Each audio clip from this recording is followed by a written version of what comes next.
Hello dear students, आज ये alternating current की लास्ट क्लास है और आज हम पढ़ेंगे ट्रांसफॉर्मर और हम दूसरा पॉइंट पढ़ेंगे वॉटलेस करंट। ठीक है, ट्रांसफॉर्मर के कुछ ऐसे क्वेश्चन जो बहुत मज़ेदार हैं और जो किसी भी लेवल पे आ सकते हैं, जेई एडवांस, नीट्स, सीबीएसई, कहीं पे भी पूछे जा सकते हैं, वो सब डिस्कस करेंगे। ठीक है, और पिछली क्लास में मैंने आपको क्या पढ़ाया था? Introduction to AC circuit. AC circuit पढ़ाए सारे, series, parallel, LCR, LR, LC, सारे सर्किट पढ़ा चुका हूं अभी तक मैं। आज हम ट्रांसफॉर्मर पढ़ेंगे। तो आपने ट्रांसफॉर्मर देखा होगा बच्चों। ये ट्रांसफॉर्मर देखने में ऐसा लगता है जो आपके आस पड़ोस में कहीं मोहल्ले में, सोसाइटी में होगा ऐसा। और दूसरा ट्रांसफॉर्मर अगर आपने देखा हो जो आपके सर्किट में होता है, जैसे चार्जर होते हैं फोन के, कोई इलेक्ट्रिक डिवाइस, इलेक्ट्रॉनिक डिवाइस की कोई सर्किट देखा हो, तो ऐसा आपको ट्रांसफॉर्मर दिखाई देगा। ठीक है, ये भी ट्रांसफॉर्मर है, इस तरीके से दिखाई देगा। तो ये क्या होता है और क्यों होता है, ये सब सीखने जा रहे हैं बच्चों। ठीक है, देखो एक बात सोचो बच्चों, जैसे आप, भाई हमने जो इलेक्ट्रिक पावर स्टेशन होते हैं, जैसे हाइड्रोलिक इलेक्ट्रिक पावर स्टेशन है, वहां पे हमने बिजली बनाई।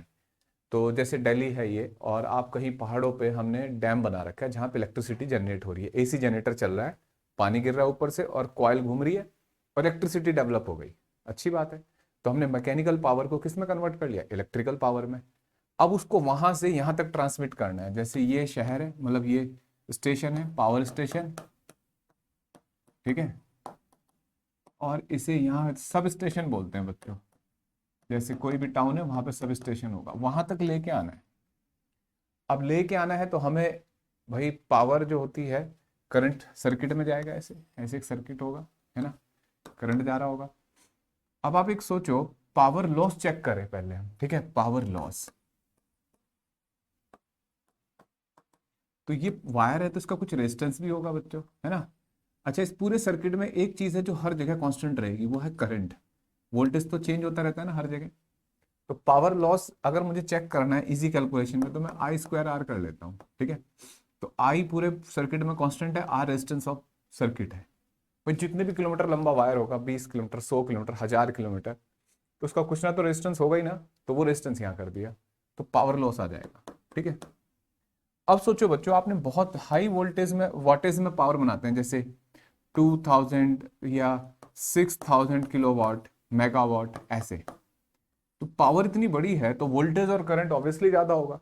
तो जब करंट ज्यादा होगा तो पावर लॉस भी तो ज्यादा हो जाएगा। अभी हम एक, जब ट्रांसफॉर्मर पढ़ लेंगे उसके एंड में एक क्वेश्चन सिखाऊंगा कि कितने ज्यादा लॉस हो सकते थे अगर ट्रांसफॉर्मर यूज ना करते। तो यहाँ जितना ज्यादा करंट होगा उतनी पावर लॉस हो जाएगी। आप कहोगे sir V square by R से करो जरा। तो बेटा वी स्क्वायर बाय आर इसलिए नहीं कर सकते कि पूरे सर्किट का वोल्टेज नहीं पता। वोल्टेज हर पॉइंट पे क्या होता जाता है? चेंज होता जाता है ना।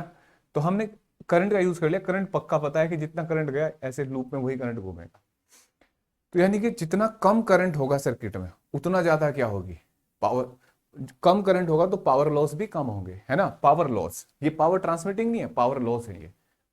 तो हमने सोचा कि भाई करंट कम कर दें। तो एक बच्चे ने कहा सर आप करंट कम करना चाहते हो तो कम जनरेट करो इलेक्ट्रिसिटी, है ना। तो गड़बड़ हो जाएगी, इलेक्ट्रिसिटी तो ज्यादा चाहिए हमें शहर में। तो क्या चीज कम कर सकते हैं? तो हमें पता लगा कि पावर जो जनरेट होती है वो होती है बच्चों वोल्टेज इंटू करंट, आई इंटू ई। जो पावर होती है वो कांस्टेंट रहती है। ठीक है, अगर एक सोर्स से पावर बनी, जो भी बनी है, मान लो ये है और इसका वोल्टेज है ई और करंट है आई, तो हम क्या कर सकते हैं? हमारे पास एक ऐसा तरीका हो सकता है, एक ऐसा डिवाइस हो सकता है जो करंट को कम कर दे और वोल्टेज को ज्यादा, या जब वोल्टेज कम करना चाहे तो करंट ज्यादा कर दे। तो आप सोचो ये ऐसे नहीं हो गया, X into Y equal to constant. तो अगर एक क्वांटिटी को कम कर रहे हो तो दूसरी क्वांटिटी क्या हो जाएगी? ज्यादा हो जाएगी। और अगर y को बढ़ाते तो x कम हो जाएगा, x बढ़ाएंगे तो y कम हो जाएगा, मल्टीपल कांस्टेंट रहेगा। तो हमारे पास एक ऐसा डिवाइस अगर आ जाए कि जो करंट बढ़ा दे तो वोल्टेज कम कर दे, वोल्टेज बढ़ा दे तो करंट कम कर दे, ऐसे डिवाइस का नाम होता है ट्रांसफॉर्मर। ठीक है, ट्रांसफॉर्मर क्या करता है? जब हम चाहते हैं कि हमें एम्पियर कम हो जाए हमारे, तो करंट कम कर देगा। जब हम चाहें वोल्टेज बढ़ जाए तो वोल्टेज, पावर कांस्टेंट रहेगी, यानी कि पावर खराब कर देगा, पावर कम या ज्यादा करेगा नहीं, एम्पियर कम या ज्यादा कर सकता है। ठीक है, तो देखो बेटा, तो ऐसा डिवाइस जो ये काम करता हो, दैट इज कॉल्ड ट्रांसफॉर्मर। ठीक है, ट्रांसफॉर्मर, इसका सिंबल कैसे लिखा जाता है? मल्टीप्लायर, है ना। ये डिवाइस क्या काम करता है कि करंट और वोल्टेज के लेवल को चेंज कर सकता है। This device based on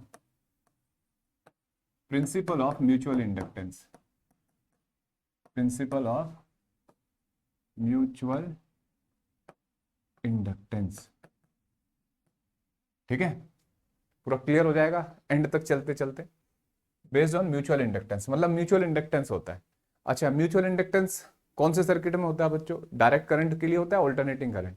direct current तो कांस्टेंट होता है, तो अगर कांस्टेंट करंट फ्लो करता है तो इंडक्टेंस हो ही नहीं सकता। तो ये क्या होना चाहिए? Alternating current.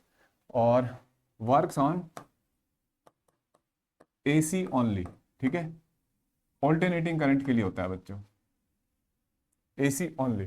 ठीक, और ये कैसे वर्क करेगा अभी बताता हूँ। पहले इसके दो टाइप दिखाता हूँ मैं।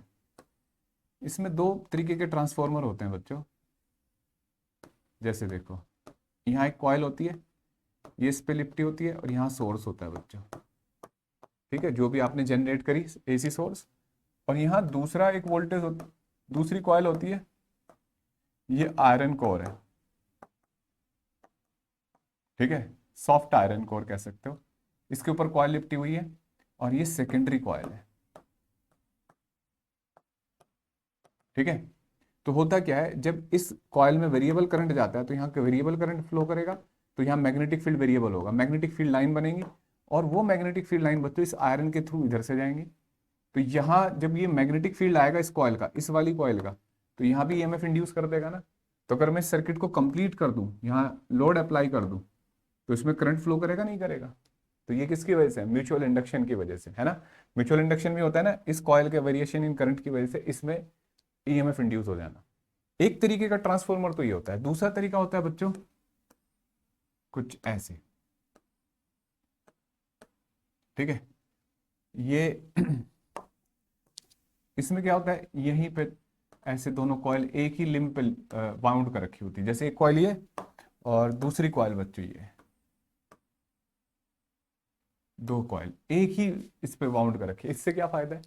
इससे में फ्लक्स लॉस कम होगा। जैसे अब यहाँ से लाइनें जा रही हैं, जरूर थोड़ी सारी वहां से चल जाए, कुछ लॉस भी तो हो सकती है ना, तो इसमें लॉस कम होता है। तो दो तरीके के ट्रांसफॉर्मर है। इसमें सेम लिंब के ऊपर दोनों कॉइल लिपटी हैं। ठीक है, और इसमें क्या है, एक अलग अलग लिंब पे कॉइल लिपट रखी है, जिससे फ्लक्स जो है वो आयरन कोर के थ्रू मूव करता है। ठीक है, अभी वर्क कैसे करता होगा, कैसे वोल्टेज बढ़ाता घटाता होगा, ये देखने जा रहे हैं। ठीक है, तो ट्रांसफॉर्मर समझ में आया कि म्यूचुअल इंडक्शन होता है दो कॉइल के बीच में, है ना। और इस ये ऑल्टरनेटिंग करंट के लिए होता है। पावर कांस्टेंट रखेगा, लेकिन वोल्टेज और करंट के लेवल को कम या ज्यादा करने के लिए यूज होता है। ठीक है, it is use to change the level of alternating EMF and current. ठीक है, ईएमएफ एंड करंट। ठीक है बच्चों, ये बात समझ में आनी चाहिए। अब आगे बढ़ते हैं। Working principle of transformer, working principle of transformer. ठीक, देखो बच्चों, जैसे हमने ये ट्रांसफॉर्मर की कोर बना ली। ठीक है, ये सॉफ्ट आयरन कोर है, और बच्चों यहां पे हमने कॉइल वाउंड कर दी। ठीक है, यहां एक सोर्स लगा दिया, ईपी। ईपी बोले तो प्राइमरी ईएमएफ। ठीक है, ये हुआ प्राइमरी ईएमएफ, और इसमें एनपी, नंबर ऑफ टर्न्स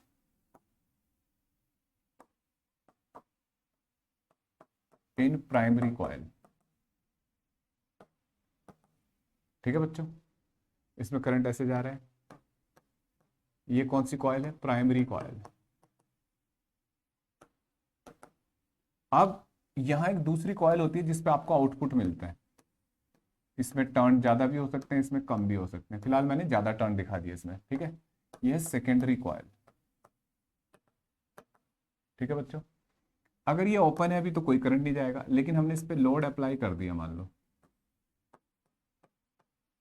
ठीक है, तो यहां से कोई करंट होगा, आई एस। ठीक है, जैसे इसमें करंट है मान लो आई पी, तो इसमें क्या होगा IS। तो इसमें नंबर ऑफ टर्न क्या होंगे सेकेंडरी कॉइल में NS, number of turns in secondary coil. ठीक है, समझ में आया बच्चों? भाई इसके कुछ ना कुछ तो टर्न होंगे। अब सोचो मैं इसमें यहाँ KVL लगाता हूं, ठीक है, apply KVL in primary circuit. ठीक है, प्राइमरी कॉइल का सर्किट है तो क्या लिखा जाएगा, EP minus EMF induce across the coil.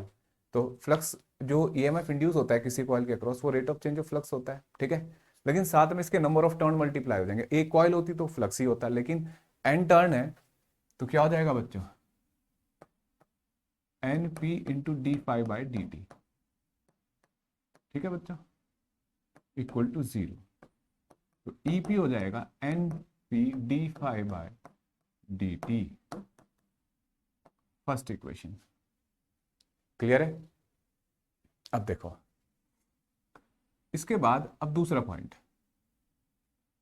बच्चों, अगर हम सेकेंडरी कॉइल में देखें तो सेकेंडरी कॉइल में जो इसके क्रॉस आपको आउटपुट वोल्टेज मिल रहा होगा, ठीक है, वो ये सोर्स होगा यहाँ पे, है ना, इसी से तो मिलेगा। तो इसके क्रॉस जो सोर्स, अगर आप इसे लोड को हटा लो थोड़ी देर के लिए, भाई जो थोड़ी की लोड मिले हमेशा लगाओ, मान लो आपने ऐसे कर रखा है इसको, ठीक है, तो ये हो जाएगा एट आउटपुट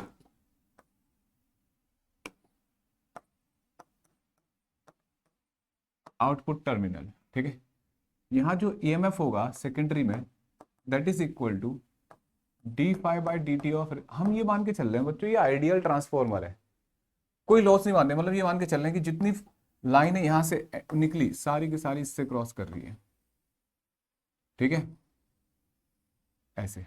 ठीक है, तो ये क्या हो जाएगा बच्चों, rate of change of flux और इनटू NS। ठीक है, और माइनस ऐसे लिखा। क्लियर है बच्चों? तो ES अपॉन EP ऐसे लिख सकते हैं बच्चों, ES अपॉन EP और माइनस NS d∅dt NP। ठीक है, सर ये माइनस क्या कर रहा है, माइनस, अब कुछ मजेदार बात भी है, जैसे NCERT आप पढ़ोगे तो माइनस को कंसिडर नहीं किया उन्होंने, मैग्नीट्यूड लिख दिए, लेकिन सही प्रॉपर तरीका ये है, इससे बहुत सारी चीजें पता लगती हैं। d∅dt से d∅dt, ठीक है, ऐसे कट गया। तो यहां से सेकेंडरी आया बच्चों ES equal to minus of NS upon NP into EP, मतलब EMF अक्रॉस सेकेंडरी कॉइल है ना, जैसे ये जो है इस लोड के क्रॉस जो सेकेंडरी कॉइल में EMF मिलेगा वो ये मिलेगा। ठीक है, EP क्या है, प्राइमरी EMF। ठीक है, यहां हम लिख सकते हैं ES इज सेकेंडरी EMF और EP क्या है, प्राइमरी EMF। अब देखो बेटा, अगर इनके मैग्नीट्यूड की बात करी जाए, ठीक है, अगर इनके मैग्नीट्यूड की बात करी जाए तो कितनी इंटरेस्टिंग बात है। अगर मान लो मैं इस कॉइल में 10,000 टर्न कर दूं, 10,000, और इसमें 100 हो, तो ये 10,000 बाय 100 कितना हो जाएगा, 100 हो जाएगा ना। तो यानी कि आउटपुट वोल्टेज जो मिलेगा आपको, ये EP है, उसका 100 टाइम्स मिलेगा, है ना, वोल्टेज बढ़ के मिल गया। अच्छा, अगर मैं प्राइमरी टर्न कॉइल में टर्न रख दूं 10,000 और सेकेंडरी में रख दूं 100, तो 100/1000 क्या होता है, 1/10, तो वोल्टेज घट के मिलेगा। यानी कि ये फैक्टर ही डिसाइड करने वाला है कि आउटपुट आपको कम मिलेगा या ज्यादा। तो इसका मतलब यहां से क्यों हो रहा है बच्चों, ये सोचने वाली बात है, वोल्टेज घट बढ़ कैसे रहा है। आप जितने ज्यादा टर्न बनाते जाओगे, यहाँ जितनी ज्यादा कॉइल लगते जाओगे, सब में वोल्टेज बनेगा, और वो सारी कॉइल सीरीज में है, तो सारी बैटरी आप ये सोचो सीरीज में तो जुड़ती जा रही है, उतना ज्यादा वोल्टेज डेवलप होता जाएगा, है ना। तो इसका मतलब इस वैल्यू को जो NS अपॉन NP होता है बच्चों, इसको बोलते हैं टर्न रेशियो, और यही डिसाइड करता है कि आउटपुट वोल्टेज आपको ज्यादा मिलेगा या कम मिलेगा with respect to primary voltage. ठीक है, अब देखो जैसे मैंने कहा कि if NS is greater than NP, ये किसी भी ट्रांसफॉर्मर का सबसे बड़ा कैरेक्टरिस्टिक है। जब भी आप कोई ट्रांसफॉर्मर देखोगे इलेक्ट्रिसिटी में, तो हर ट्रांसफॉर्मर के ऊपर टर्न रेशियो लिखा होता है। तो वो बताता है कि कितने टाइम्स वोल्टेज बढ़ सकता है, घट सकता है। फैक्टर है ये, ठीक है, मल्टीप्लीकेशन फैक्टर भी कह सकते हो आप इसको। तो अगर N S upon N P, N S greater than N P हुआ तो ये वैल्यू बढ़ के मिलेगी हमेशा। भाई एन एस जैसे 10,000 है और ये 100 है तो कितना मिलेगा, 100 टाइम्स। तो उस केस में then E S is greater than E P. तो बच्चों इसको बोलते हैं स्टेप अप ट्रांसफॉर्मर, ठीक है, इसको बोला जाएगा स्टेप अप ट्रांसफॉर्मर। तो जिसमें वोल्टेज बढ़ के मिलता है आपको प्राइमरी से ज्यादा, उसको क्या बोलते हैं, स्टेप अप ट्रांसफॉर्मर। दूसरा, if N S less than N P, ठीक है, तो E S less than E P.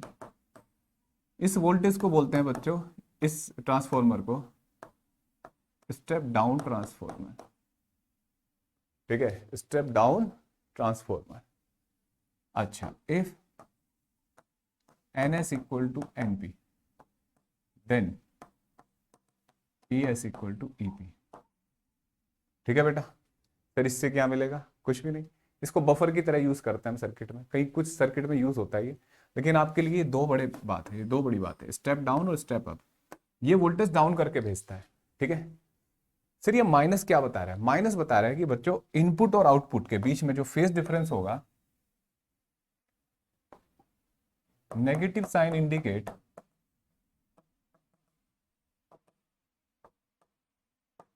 Output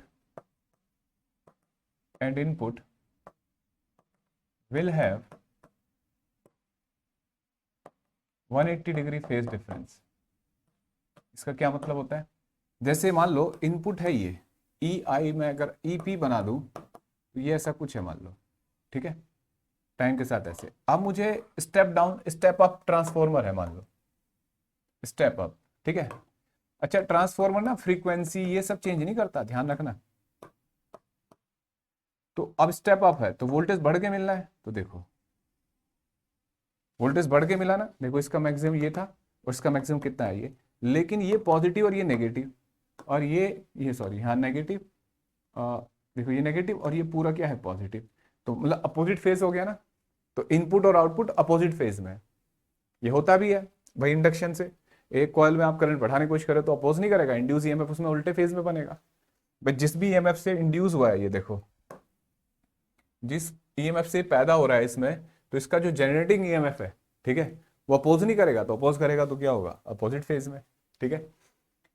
ये बात पता लगी, तो यहां से तुम्हें वोल्टेज में रिलेशन पता लगा और पता लगा कि वोल्टेज घट बढ़ जाता है। अब क्वेश्चन ये है कि सर पावर कांस्टेंट है, हाँ, तो करंट में क्या रिलेशन होता है फिर, तो देखो बेटा जैसे हमने पढ़ा एज पावर इज कांस्टेंट, ध्यान रखना है बच्चों, पावर इज कांस्टेंट, तो इनपुट पावर इक्वल टू क्या होना चाहिए, आउटपुट पावर। और हम आइडियल ट्रांसफॉर्मर मान रहे हैं बच्चों, सर आइडियल ट्रांसफॉर्मर होता है, नहीं होता, लेकिन मान रहे हैं हम। तो इनपुट पावर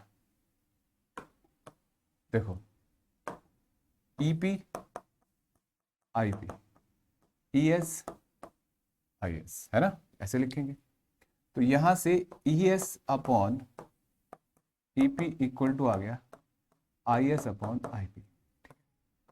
अब सोचो जब आपको वोल्टेज ज्यादा मिलेगा, ई एस अपॉन ई पी, थोड़ा गलत लिख दिया मैंने,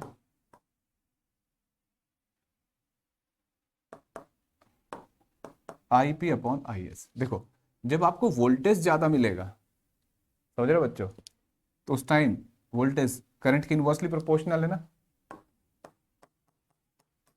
तो करंट कम मिलेगा। तो जब वोल्टेज ज्यादा होगा तो करंट कम होगा, और जब करंट कम होगा तो वोल्टेज ज्यादा। जिस भी कॉइल में वोल्टेज ज्यादा है उसमें करंट कम है, जैसे इस कॉइल में अगर वोल्टेज ज्यादा है तो करंट कम है, और करंट ज्यादा है तो वोल्टेज कम है, ठीक है, इनवर्सली प्रोपोर्शनल रिलेशन है। हमने आइडियल ट्रांसफॉर्मर माना है कि भाई पूरा जो है बच्चों, पूरी एनर्जी जितनी इनपुट पे थी वो सारी मिल रही है, अदरवाइज कुछ लॉस भी होगा, है ना, कॉइल है, रेजिस्टेंस लॉस होगा, वो सारे लॉस भी लिखाऊंगा मैं। तो यहां से हम ऐसे लिख सकते हैं E S upon E P equal to I P upon I S और equal to N S upon N P. Magnitude wise है, ये माइनस हटा दिया, ठीक है, ये फॉर्मूला आ गया। तो इससे टर्न रेशियो दे रखा है तो करंट पता लग सकता है, इस तरीके से आप वैल्यू कैलकुलेट कर सकते हो, ठीक है। तो ये हमें पता लग गया और ये वैल्यू कौन सी होंगी, ये आरएमएस वैल्यू कह सकते हो या पीक वैल्यू कह सकते हो बच्चों, आप आरएमएस वैल्यू ही कहेंगे, है ना। अच्छा अब देखो efficiency of transformer, efficiency of transformer, तो एफिशिएंसी होती है बच्चों, सिंबल लिख दिया, output power upon input power. तो आउटपुट कितना होगा बच्चों, ई S I S EP IP, ठीक है, ऐसे लिखिए, ठीक है, ई S I S EP IP, output upon input. अब आप कहोगे सर इसकी तो 100% एफिशिएंसी हो जाएगी इस वाले जो हमने पढ़ा है, हाँ, लेकिन हमेशा क्वेश्चन में ऐसा नहीं होगा, कुछ लॉस दिखाएगा आपको तो वो लॉस लिखना है, ठीक है, आउटपुट अपॉन इनपुट। अब इसका यूज कैसे होता होगा देखो, अब ट्रांसफॉर्मर कैसे यूज होते हैं देखो बेटा, जैसे ये पावर स्टेशन है, ठीक है, तो एक पावर यहां पे बच्चों हम क्या करते हैं, जैसे ये ट्रांसफॉर्मर है, ठीक है, तो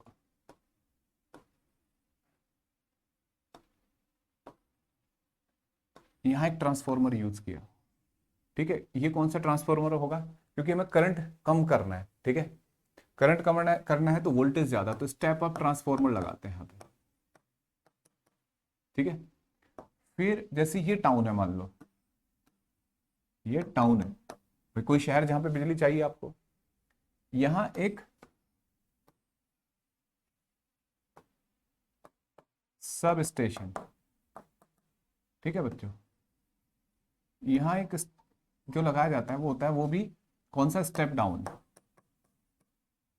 ट्रांसफॉर्मर, ठीक है, स्टेप डाउन। ये है जैसे टाउन, जैसे आप घर तक जा रहे हो, नहीं ये टाउन तो पूरा यही है, ये होम मतलब जहां घर तक जाना है, और बच्चों यहां एक और सब स्टेशन लगेगा,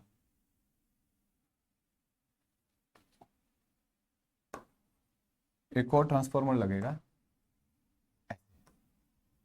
तब आपके घर में सप्लाई जाएगी। जैसे आपके घर में कितना आता है, लगभग 220 वोल्ट या 240 आता है, तो ये एग्जांपल देता हूँ, जैसे यहाँ है बहुत ज़्यादा वोल्टेज, फॉर एग्जांपल हमने मान लिया 6000 वोल्ट, ठीक है, अब 6000 वोल्ट है तो हम क्या करते हैं बच्चों, इसको और बढ़ा देते हैं, ठीक है, लाख में कर दिया इसको, यहाँ जाके क्या करेंगे, स्टेप डाउन करेंगे, जैसे 11000 वोल्ट कर देते हैं। तुम देखा होगा तुम्हारे जो सप्लाई सोसाइटी में जाती है वो 11000 वोल्ट के आसपास आती है। फिर जब घर के पास होती है, जो सोसाइटी में गेट के पास, कम्युनिटी सेंटर के पास लगा होता है, मोहल्ले के पास एक ट्रांसफार्मर लगा होता है, तो वो स्टेप डाउन होता है और उससे 220 या 240 आपके घरों में सीधी आती है, ठीक है। क्योंकि सब स्टेशन बीच में क्यों लगाते हैं, क्योंकि बहुत हाई वोल्टेज अगर सीधे घर तक आएगा, एरिया में आएगा, रेजिडेंशियल एरिया में, तो खतरा पैदा हो जाता है, भाई वोल्टेज ज्यादा तो खतरे भी ज्यादा, इसलिए फिर आपको आपको वोल्टेज बीच में ही एक बार कम किया जाता है, उसके बाद फिर सप्लाई डोर टू डोर ऐसे जा रही है 220 पे, है ना। अच्छा, आप एक और बात आपको पहले बता चुका हूं मैं पिछली क्लासेस में, हम जो सरकार को पैसा देते हैं, गवर्नमेंट को पैसा देते हैं, वो एम्पियर का पैसा देते हैं। घर में जितने भी डिवाइस हैं सब सेम वोल्टेज पे चल रहे हैं 220 पे, लेकिन एसी ज्यादा बिजली लेता है ना, छोटा बल्ब कम बिजली लेता है, बिजली मतलब एम्पियर कम लेता है, तो हमें एम्पियर चाहिए ना कि वोल्टेज, तो एम्पियर वोल्टेज कम करके हमने एम्पियर बढ़ा देते हैं यहाँ पे, ठीक है। तो पहले एम्पियर कम करें, कैसे, स्टेप अप लगाया तो वोल्टेज बढ़ा दिया, एम्पियर कम हो गए, फिर यहाँ स्टेप डाउन करा तो वोल्टेज डाउन कर दिया, करंट बढ़ा दिया, फिर यहाँ लाके स्टेप वोल्टेज और डाउन कर दिया, स्टेप डाउन है ये भी, ठीक है बच्चों, और अब क्या कर दिया, और वोल्टेज कम कर दिया तो एम्पियर और बढ़ गया, ठीक है, समझा बच्चों। तो इस तरीके से आपको सप्लाई मिलती है ट्रांसफॉर्मर के थ्रू। अब इसमें लॉस क्या होते हैं ट्रांसफॉर्मर में,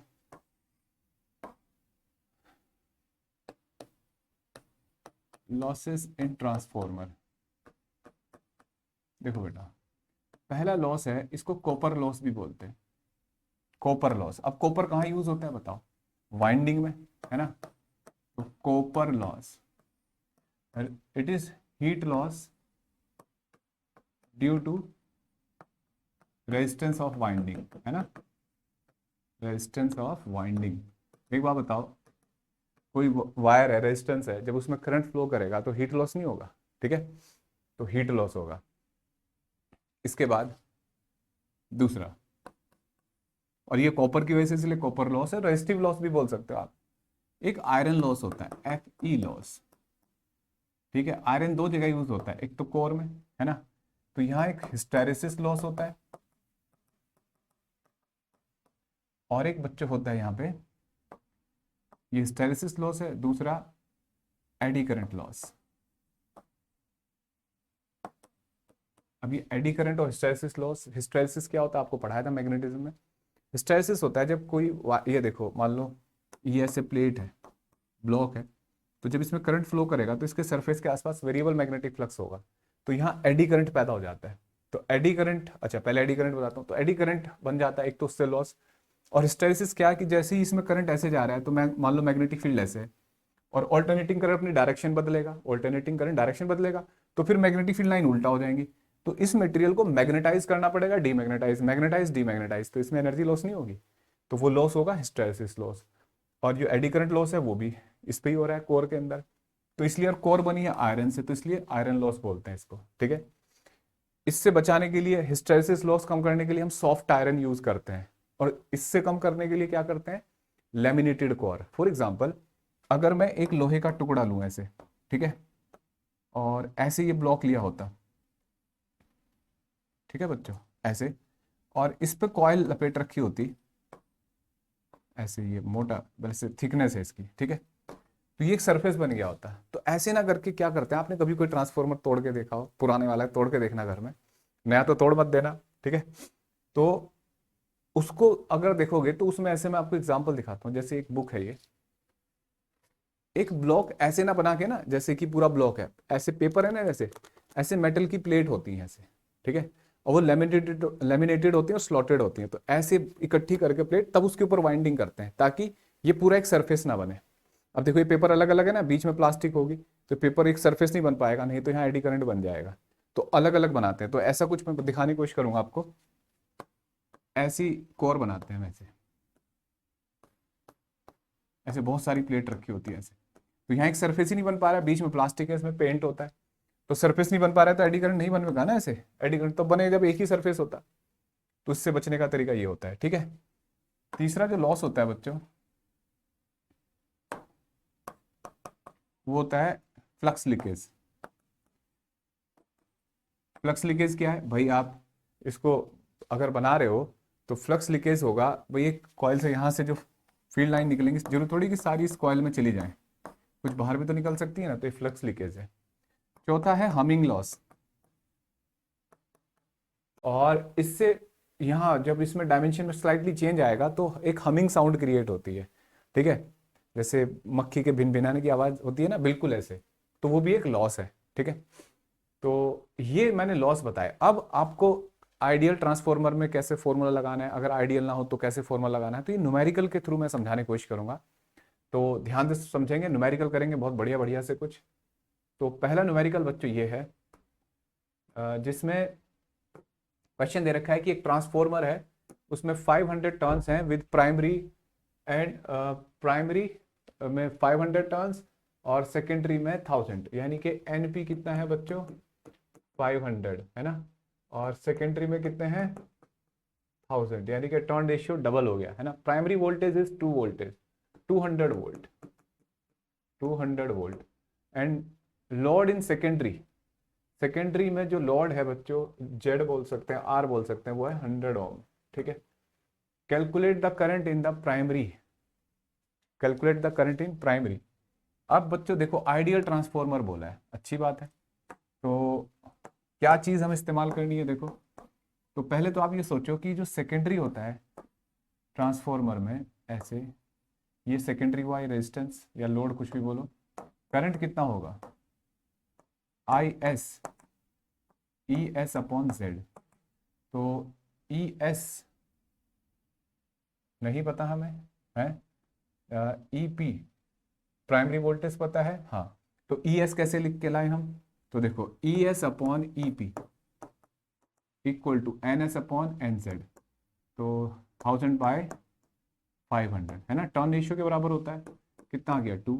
तो ई एस कितना हो जाएगा बच्चों, 200 गुना, और ईपी हो गया 200 इंटू 2, कितना आ जाएगा बच्चों, 400 वोल्ट। ठीक है, समझ में आ गया ये, मतलब ये N S upon N P formula लगाया ना मैंने, थोड़ा जल्दी कर दिया शायद मैंने सॉल्व।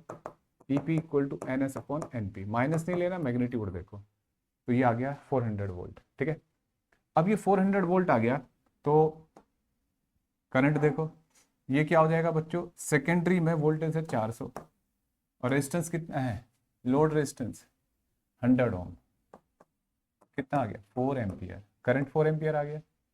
ठीक है, अब हमसे पूछा जा रहा है कि प्राइमरी में करंट बताओ, तो अभी क्या पढ़ा था, E S upon E P equal to I P upon I S. ठीक है, हमें करंट जो दे रखा है बच्चों वो बताना है प्राइमरी में, सेकेंडरी में करंट हमने पता कर लिया। तो ई एस कितना है बच्चों, देखो 400, है ना, 400 अपॉन ई पी कितना है आपको पता है, ये रहा 200, ई एस कितना है 4, तो 4 यहाँ मल्टीप्लाई हो जाएगा, 400 गुना 4 बाय 200, ठीक है, 8 एम्पियर। ठीक है बच्चों, तो प्राइमरी में 8 एम्पियर करंट है, और ये तब था जब आइडियल ट्रांसफॉर्मर। अब थोड़ा ध्यान देना कि आइडियल और लॉस वाले ट्रांसफॉर्मर में कौन सा फॉर्मूला लगना है कौन सा नहीं। ये जो E S upon E P है equal to N S upon N P, चाहे कैसा भी ट्रांसफॉर्मर हो, ये फॉर्मूला तो वैलिड है। ठीक है, लेकिन जो हम ये रिलेट करते हैं कि E S upon E P equal to, ये नहीं लगा सकते जब आइडियल ट्रांसफॉर्मर ना हो, ये लगेगा। ठीक है, ये ध्यान रखना है, आइडियल हो चाहे कैसा भी ट्रांसफॉर्मर, ये फॉर्मूला तो गलत लगेगा ही नहीं, मतलब हम ये मान के चलेंगे फ्लक्स तो पूरा लिंक ही करेगा। ठीक है, लेकिन ये फॉर्मूला तभी लगेगा जब आइडियल ट्रांसफॉर्मर हो, अगर आइडियल ना हो तो सर कैसा क्वेश्चन होगा, तो देखो जरा,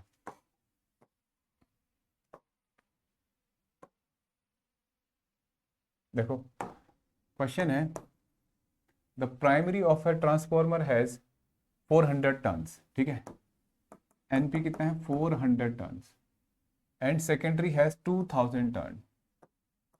कौन सा ट्रांसफॉर्मर है बताओ बच्चों, ये स्टेप अप ना, है ना, वोल्टेज नंबर ऑफ टर्न बढ़ रहे हैं।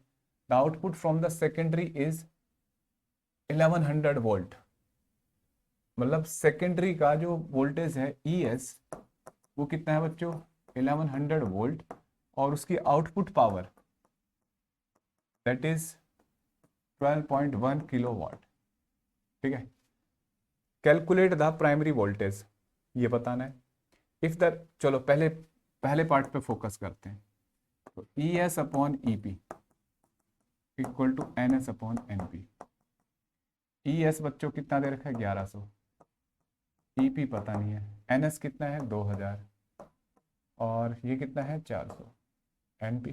ठीक है, इसमें फॉर्मूला लगाया, 2 जीरो से 0 5, तो ई पी हो जाएगा बच्चों 1100 बाय 5, तो ये हो गया 5 दूनी 10, और 5 दूनी 10, और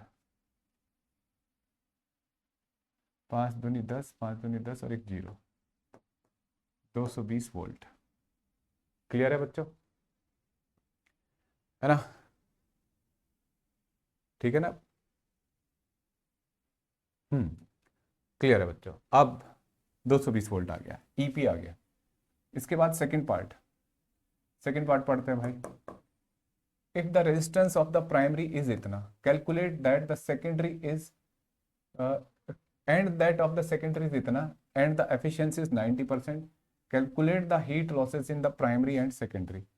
प्राइमरी और सेकेंडरी में हीट लॉस बताना है। ठीक है बच्चों, तो देखो सबसे पहले हमें यहाँ आउटपुट पावर दे रखी है ना बच्चों, आउटपुट पावर ये रही 12.1 किलोवाट। तो आउटपुट पावर पता है, आउटपुट वोल्टेज पता है, तो पहले आउटपुट लॉस ही पता कर लेते हैं, करंट पता कर लेते हैं कि आउटपुट कॉइल में कितना करंट फ्लो कर रहा होगा। तो output power equal to E S I S, है ना, और आउटपुट पावर कितनी है 12.1 इंटू 10⁻³ ई एस कितना है बच्चों 1100 इंटू आई एस। ठीक है, अब देखो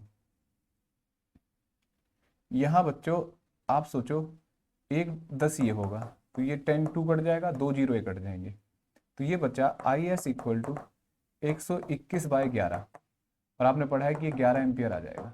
कैसे? 121 का स्क्वायर रूट होता है ना 11। तो I1 आ गया, यानी कि IP आ गया बच्चों, सॉरी IS। ठीक है, तो आउटपुट कॉइल जो होगी, ऐसे सोचो, बिल्कुल ऐसे सोचना है।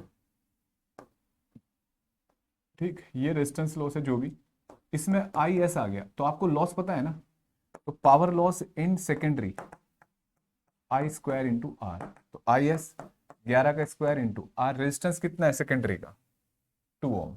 ठीक है, तो 11 का 121 होता है इंटू 2, कितनी लॉस हो गई बच्चों, 2 ही कम 2, 2 दूनी 4, कितने वॉट पावर लॉस है। ठीक है, अब देखो आपको सेकेंडरी में करंट पता लग गया। अब आप सोचो कि सेकेंडरी का करंट पता है टर्न रेशियो, तो IP कैलकुलेट कर लें रेशियो से। ये नहीं करना आपको। क्यों नहीं करना? क्योंकि ये फॉर्मूला तो वैलिड होता है, ट्रांसफॉर्मर आप आइडियल हो चाहे ना हो, लेकिन वो ES upon EP equal to IP upon IS ये तभी होता है जब आइडियल ट्रांसफॉर्मर हो। तो ये इस केस में तो नहीं है, इसमें तो बोला एफिशिएंसी 90% है, तो 100% वाला होता है आइडियल ट्रांसफॉर्मर। तो क्या करें अब? तो देखो बेटा, अब समझना बात को, ध्यान से समझना। थर्ड केस है ना, अब हमें ये कैलकुलेट करना है, क्या कहते हैं आपको, इनपुट पावर, है ना। तो देखो बेटा, तो हमें एफिशिएंसी दे रखी है 90%, तो आउटपुट अपॉन इनपुट। ठीक है, इनपुट पावर, अब एक मिनट देखो, मैं ऐसे लिखता हूं, 90% ऑफ आउटपुट पावर कितनी है बताओ, 12.1 किलोवाट, यानी कि 10⁻³ अपॉन इनपुट पावर, है ना। इनपुट क्या होती है इसकी, जो प्राइमरी कॉइल होती है। तो यहां से कितना आ जाएगा, देखो बेटा,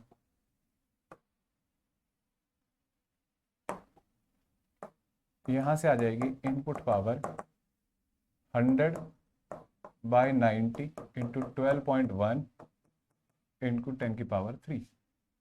ठीक है, एक 10 हट जाएगा, एक जीरो ये, एक 2 जीरो ये कट गई। ठीक है, तो 121 10⁻³/9।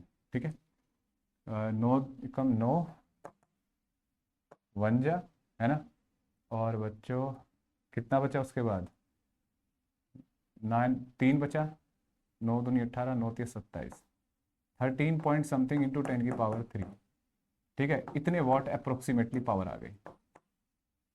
ठीक है, समझा बच्चों, 13 पॉइंट समथिंग होगा तो मैंने अप्रोक्सीमेटली बता दी। अब ये इनपुट पावर है। ठीक है, अब ये इनपुट पावर जो होगी बच्चों, that is I primary into voltage primary, है ना। कैलकुलेशन देखते रहना बेटा। अब इसको क्या लिख सकते हो भाई, बताओ बेटा, इसको क्या लिख सकते हो, input power 13 into 10⁻³ IP into EP कितना है, प्राइमरी वोल्टेज, आप 220 कैलकुलेट करके आए थे, यहां से IP आ गया, है ना, प्राइमरी करंट आ जाएगा ये।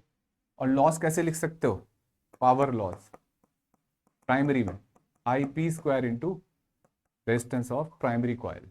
ठीक है बच्चों, ये रेजिस्टेंस ऑफ प्राइमरी कॉइल, इस तरीके से आपने इसका भी कैलकुलेट कर लिया। ये क्वेश्चन बहुत इंपॉर्टेंट है, बहुत ज्यादा। आपको यहां से पता लग रहा है कि रेजिस्टेंस लॉस और हीट लॉस और ये एफिशिएंसी का क्या लिंक है। ठीक है, आइडियल ट्रांसफॉर्मर है तो आप ये फॉर्मूला लगाओगे, ES upon EP, NS upon NP और IP अपॉन IS। लेकिन अगर आइडियल नहीं है तो बस इतना फॉर्मूला लगेगा, ये रेशियो बराबर नहीं लिख सकते क्योंकि आपने आउटपुट इनपुट के बराबर लिखी तब बना था। इस बात को ध्यान देना है। ठीक है, अब देखो बेटा, अब अगले क्वेश्चन की तरफ बढ़ते हैं।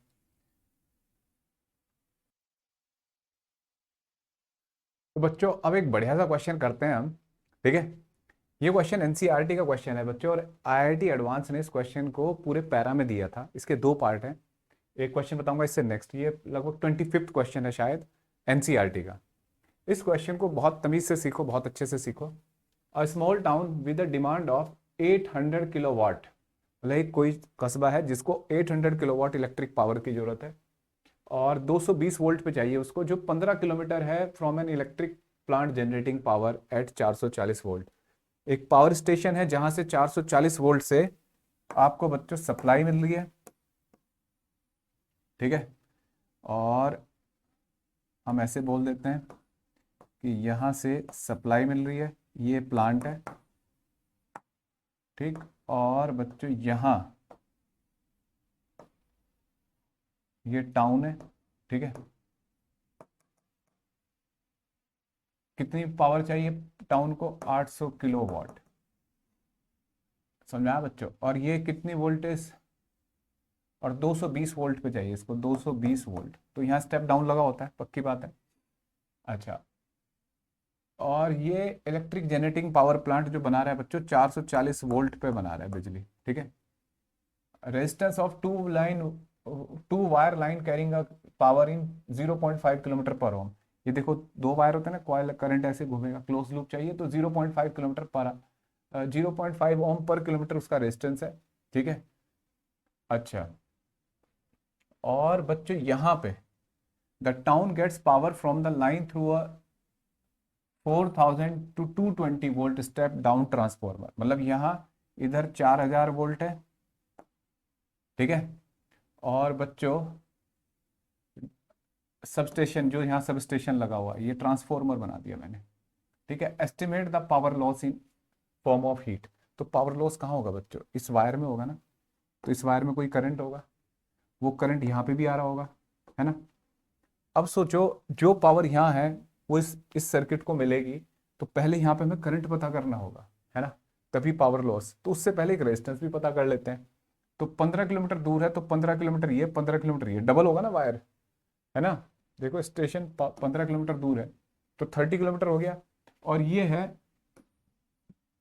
0.5 ओम, तो टोटल लेंथ मल्टीप्लाई करते हैं 30 इंटू 0.5, तो 5/10। और ये बच्चों कट गया, ये 15 ओम आ गया। तो इस पूरे का रेजिस्टेंस 15 ओम है। अब क्वेश्चन है कि इसमें करंट कितना आ रहा है जिससे लॉस पता किया जाए। तो इसका फंडा क्या हो सकता है? आप देखो, आपको यहाँ 800 किलोवाट है, वो यहाँ मानोगे, वो यहाँ। तो यहाँ आपको इस एंड पे आके पता लगा कि भाई यहाँ से आते आते 4000 वोल्ट हो गया वोल्टेज, ठीक है। तो यहाँ वोल्टेज पता है, तो करंट भी होगा कुछ, और पावर पता है, कितनी पावर चाहिए इसको? 800 किलोवाट मिनिमम। तो यही जो ये पावर है, इस वोल्टेज का यूज करेंगे, ना कि इसका, ठीक है। तो ये पावर जो होती है V इंटू आई होता है। तो I इक्वल टू, समझ रहे हो बच्चों, जो करंट आ रहा है इसमें, I इक्वल टू P/V, है ना। और पावर कितनी है? 800, है ना, किलोवाट, यानी कि 10 की पावर 3। और वोल्टेज कितना है? 4000। समझ रहे हो बच्चों? तो 3 जीरो इससे कट गई, 4 दूनी 8, 200 एम्पियर। बहुत बड़ा एम्पियर है बच्चों ये। 200 एम्पियर करंट आ रहा है इस सर्किट में, इस लूप में घूम रहा है। तो लॉस कितना हो जाएगा बच्चों? पहले पार्ट का answer, P equal to I square R। तो 200 गुना 200 इंटू रेजिस्टेंस कितना है बच्चों? 15, ठीक है। ये हो जाएगा 4, ऐसे लिखा आपने भाई, 2 जीरो ही लगाई, इंटू 15, तो ये हो जाएगा 15 चौका 60, है ना, 60। थोड़ा छोटा कर लेते हैं डायग्राम, क्वेश्चन आपने पढ़ लिया होगा।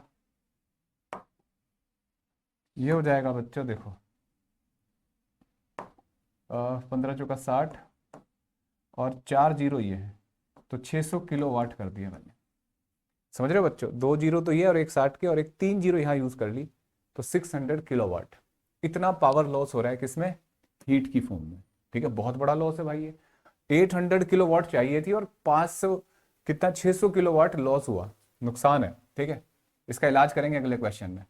How much power must the power plant supply assume that there is negligible power loss due to leakage. अब मुझे पूछा जा रहा है कि यहां से कितनी पावर देनी होगी। तो ऑब्वियसली आपको इतना तो नुकसान होगा यहाँ पे, है ना, ये लॉस। और साथ में ये है, कहाँ गया वो, आपको जो डिमांड चाहिए 800। तो टोटल पावर रिक्वायर्ड जो है आपकी 800 प्लस 600 किलोवाट है, ठीक है। तो यानी कि 1400 किलोवाट। क्लियर है बच्चों? इसके बाद फिर आया characteristic the step up transformer at the plant. यहां जो ये ट्रांसफॉर्मर लगा हुआ है, यहां भी तो एक ट्रांसफॉर्मर है ना बच्चों, ये वाला। इसकी कैरेक्टरिस्टिक, मतलब कैरेक्टरिस्टिक होती है ट्रांसफॉर्मर की टर्न रेशियो, क्या होगा। तो एक बात सोचो, आपने 440 वोल्ट यहाँ पैदा हो रहा है, कितने वोल्टेज पे भेजोगे आप? तो जितना वोल्टेज आपको आगे चाहिए, तो 4000 तो यहाँ मिल रहा है, लेकिन इस पे भी तो ड्रॉप हो रहा होगा ना कितना। तो टोटल वोल्टेज ड्रॉप कितना है पहले ही पता करो, सी पार्ट पता करने के लिए। वोल्टेज ड्रॉप, तो टोटल करंट कितना था बताओ बच्चों, 200 है ना। रेजिस्टेंस कितना था 15, तो 15 दूनी 30, 30 तो ये हो गया, और 2 जीरो ये 3000 वोल्ट हो गया, ठीक है। ये ड्रॉप है, और 4000 ये जो आपको इस पे चाहिए, इस ट्रांसफॉर्मर पे वहां भेजना है टाउन के लिए। तो 3000 लॉस हो रहा है, और 4000 इस पूरे वायर में 3000 लॉस है, और 4000 ये है। तो टोटल आउटपुट वोल्टेज कितना चाहिए इसके अक्रॉस, 7000 वोल्ट, ठीक है। और कैरेक्टरिस्टिक क्या होती है बच्चों ट्रांसफॉर्मर की, अब यहां से लिख सकते हो आप। कैरेक्टरिस्टिक होगी आउटपुट अपॉन इनपुट होती है ना, ई S upon E P, that is 7000 upon 440 volt. यही टर्न रेशियो है, और इसी को आप कैरेक्टरिस्टिक बोल सकते हो, और अच्छे से रेशियो डिवाइड कर सकते हो, ठीक है। तो ये कैरेक्टरिस्टिक आई, और हमने इस क्वेश्चन में ये देखा कि यार इसमें तो बहुत नुकसान हो रहा है। देखो 600 किलो वाट है ना, आपकी पावर लॉस हो रही है, जितनी कस्बे को चाहिए लगभग उतनी लॉस हो रही है। तो क्या किया जाए, तो हमने क्या पढ़ा था कि स्टेप अप ट्रांसफॉर्मर से एम्पियर बहुत कम कर दिए जाए। अगर ये करंट कम कर दूं मैं, 2 एम्पियर 4 एम्पियर कर दूं, तो लॉस कम हो जाएंगे ना। तो ये अब नए क्वेश्चन में देखते हैं, अगले पार्ट में देखते हैं बेटा, ठीक है। तो देखो बेटा, वही क्वेश्चन को कहा कि रिपीट करो। अगर यहां जो ट्रांसफॉर्मर लगा हुआ है, इसकी रेटिंग बदल दी 40,000 volt to 220 volt, step down, ठीक है। यहाँ स्टेप अप है, यहाँ स्टेप डाउन, मतलब वही कहा कि पिछले ट्रांसफॉर्मर को इससे रिप्लेस कर दो, और टाउन को अभी भी उतना ही वो पावर चाहिए, और रेजिस्टेंस वही है, ठीक है। तो तीनों पार्ट सॉल्व करो। तो पहला पार्ट क्या था, पावर लॉस कितना हो रहा है। तो देखो सबसे पहले हम करंट फाइंड करना होगा, तो करंट कितना होगा इस सर्किट में। तो देखो 40,000 वोल्ट, और पावर इतनी चाहिए, तो करंट होता है पावर अपॉन वोल्टेज। तो पावर है 800 इंटू 10 की पावर 3 अपॉन 40,000, यानी कि 40 इंटू 10 की पावर 3।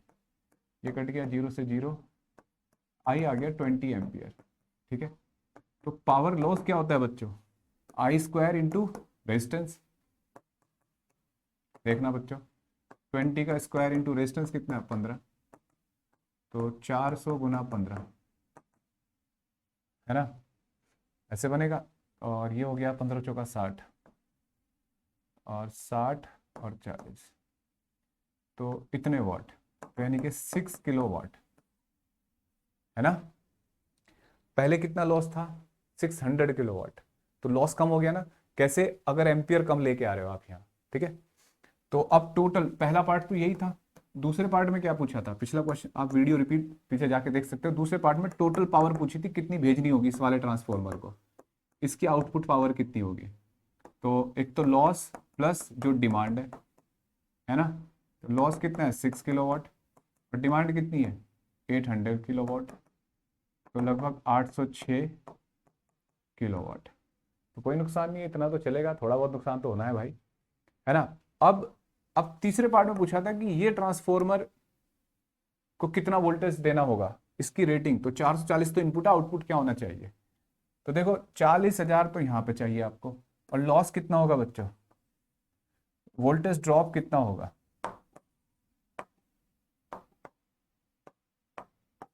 तो voltage drop I into R ना, आई कितना है बच्चों 20, रेजिस्टेंस कितना है 15, तो 15 दूनी 30, ठीक है, 300 वोल्ट। तो पूरे वायर पे बच्चों 300 वोल्ट ड्रॉप हुआ, है ना। तो 300 ड्रॉप, तो टोटल कितना हो जाएगा बच्चों, 40,000 प्लस ये, तो ये टोटल आउटपुट इसका सेकेंडरी का 40,300 वोल्ट, है ना। तो इसकी जो रेटिंग होगी लगभग 40,000 ही कह सकते हो आप। इसकी जो रेटिंग होगी ई S upon E P, that is 40,300 upon 440, ये इसकी रेटिंग होगी बच्चों, समझ में आया। तो एक मजेदार सा क्वेश्चन है, जो बहुत बहुत ज्यादा कंसेप्चुअल है, और ट्रांसफॉर्मर की वर्किंग को समझाता है बच्चों, ठीक है। अब हम इसका लास्ट पॉइंट पढ़ेंगे बच्चों, जिसे बोलते हैं वॉटलेस करंट, ठीक है। शुरू करते हैं, वॉटलेस करंट क्या।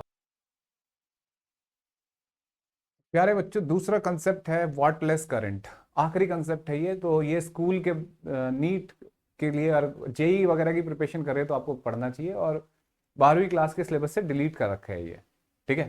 तो हो सकता है जिस दिन आप ये रिकॉर्डिंग देख रहे हो तब ये आ गया हो सिलेबस में, ये कोविड की वजह से सिलेबस रिड्यूस हो रखा है, इस वजह से ये हटा रखा है। वैसे समझना चाहिए आपको ये।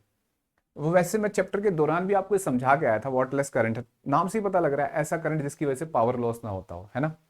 जैसे बच्चों देखो, हम एवरेज पावर लिखते हैं किसी भी सर्किट में तो लिखा जाता है E R M S I R M S into cos phi, है ना। और अगर हम इसे इस तरीके से देखें कि मान लो अगर फेजर बनाने की कोशिश करें, ठीक है, तो जैसे ये आई है और ये ई है और ये एंगल फाई है, ठीक है, ऐसे लिखा। देखो बच्चों, यहां पे जो करंट का एक कंपोनेंट इधर ले जाएं, आई नॉट कॉस फाई, ठीक है, ये कौन सा कंपोनेंट हुआ, पैरेलल कंपोनेंट, और एक ये परपेंडिकुलर कंपोनेंट, ठीक है, आई क्यू ऐसे लिख देते हैं। ये बच्चों आई नॉट साइन फाई। आप देखो, जो पावर, एवरेज पावर डिलीवर हो रही है किसी सर्किट को, वो इस कंपोनेंट की वजह से हो रही है। इस कंपोनेंट की वजह से एवरेज पावर डिलीवर नहीं होती, ठीक है, इससे आई नॉट साइन फाई से। तो इस कंपोनेंट को बोलते हैं वाटरलेस करंट। तो वाटरलेस करंट हो गया आई नॉट साइन फाई। जो भी वोल्टेज ईएमएफ के परपेंडिकुलर होता है, जैसे करंट है, याद करो आपने पढ़ा था जो इंडक्टर होते हैं उसमें आई नॉट वोल्टेज ऐसे है, तो देखना ये करंट वाटरलेस है, परपेंडिकुलर कंपोनेंट है। ऐसे ही कैपेसिटर में पढ़ा था कि ये आई नॉट और ये ई नॉट इधर है, तब भी परपेंडिकुलर कंपोनेंट है। इन दोनों से एवरेज पावर लॉस क्या है, 0, ठीक है। लेकिन समझाई बात बच्चों, इसको पावर मतलब क्या बोलते हैं, वाटरलेस करंट। लेकिन जब हम ट्रांसमिशन करते हैं, ठीक है, जब हम किसी सोर्स से एक जगह से दूसरी जगह एनर्जी भेज रहे होते हैं, तो सोर्स ने तो पावर दे दी भाई, अब वो आगे जब जाएगी तो ट्रांसमिशन वायर के थ्रू होके जाएगी वो, है ना। तो यहां बात आ जाती है कि लोड भी आ गया एक सर्किट, मान लो ये सोर्स है, ठीक है, इसमें चाहे जो लगे थे, बाहर ये लोड है, ठीक है, इसको पावर भेजनी है। तो हमने एक छोटा सा लॉजिक लगाया कि यार जैसे ये करंट है, ठीक है, ये ईएमएफ है, ये फाई ऐसे, ठीक। अब सोचो बच्चों, अगर एक मिनट मैं थोड़ा सा ठीक कर दूं इसको, इसको समझना बच्चों, ये एनसीईआरटी की एक बहुत बढ़िया प्रॉब्लम है और जिसको आपको समझना चाहिए। ये आई और ई मतलब पीक वैल्यूज कह दो आप। तो यहां देखो बच्चों, इसके दो कंपोनेंट बनेंगे, एक तो ये आई नोट साइन फाई और आई नोट कॉस फाई, ठीक है। ये वाटरलेस करंट है जो डेवलप होता ही होता है सर्किट में। तो अगर मान लो मैं चाहता हूं कि यार मुझे ना पावर लॉस कम करने हैं, ठीक है, power loss not power, power तो डिपेंड करती है ई नोट आई नोट कॉस फाई सब पे, लेकिन पावर लॉस कम करने हैं, तो ये वाटरलेस करंट भी तो दौड़ेगा ना, क्योंकि ये तो बना दिया ना सर्किट सोर्स ने। तो इसको कैसे कम किया जाए। तो एक बात सोचो, हमने पढ़ा था कैपेसिटर, कैपेसिटर में जो बच्चों करंट होता है वो लीड करता है वोल्टेज को, है ना।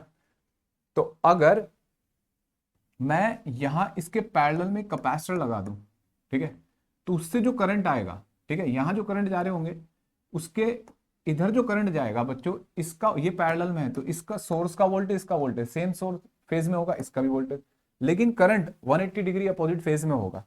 तो करंट इसका जो आएगा कैपेसिटर का वो ऐसे आएगा आईसी, तो वो इस कंपोनेंट को कैंसिल कर देगा। ये एक बहुत इंपॉर्टेंट कंसेप्ट है, मोस्ट इंपॉर्टेंट कह सकते हो, कि जिसको हमें समझना चाहिए। एनसीईआरटी में मेंशन कर रखा है कि हम लोड के क्रॉस पैरेलल में कैपेसिटर क्यों लगाते हैं, तो हम इसे कैंसिल करने के लिए लगाते हैं ताकि ये वाटरलेस करंट का कंपोनेंट कट जाए।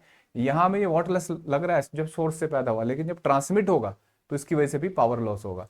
तो इसको कैंसिल करने के लिए बच्चों देखो, वोल्टेज के परपेंडिकुलर हो गया ना, लीड कर रहा है ये करंट, कैपेसिटर में करंट लीड करता है, ठीक है, तो ये कंपोनेंट इसको कैंसिल कर देगा, तो इसलिए पावर लॉस कम हो जाएंगे, ठीक है। तो बच्चों ये सारी बात मैंने एनसीईआरटी की एक एक बात आपको बता दी। आप चैलेंज है ये आपको कि अगर आपको लगता है कि सर ने ये टॉपिक नहीं बताया तो उसे कमेंट बॉक्स में लिखना कि सर आपने ये बात नहीं बताई। एनसीईआरटी और ऑल्टरनेटिंग करंट से रिलेटेड जितनी चीज़ें आपको चाहिए थी सब बता दी। तो ये पूरा कंप्लीट हो गया कोर्स। इसका आपको टेलीग्राम पे आपको असाइनमेंट मिल जाएगा, आप जाके वहाँ से असाइनमेंट कर सकते हो। पिन कर रखा है मैंने असाइनमेंट को, वहाँ से ऑल्टरनेटिंग करंट का पूरा असाइनमेंट कर लो, जेई लेवल पे भी, सीबीएसई लेवल पे भी और एडवांस लेवल पे भी, सारे लेवल के असाइनमेंट है। और बच्चों अब नया जो कोर्स आएगा वो आएगा centre of mass. 11th class के बच्चे बहुत दिनों से वेट कर रहे हैं। तो आपको जो भी क्वेरी रहे, क्वेश्चन रहे, आप कमेंट बॉक्स में लिख सकते हैं। Wish you all the best.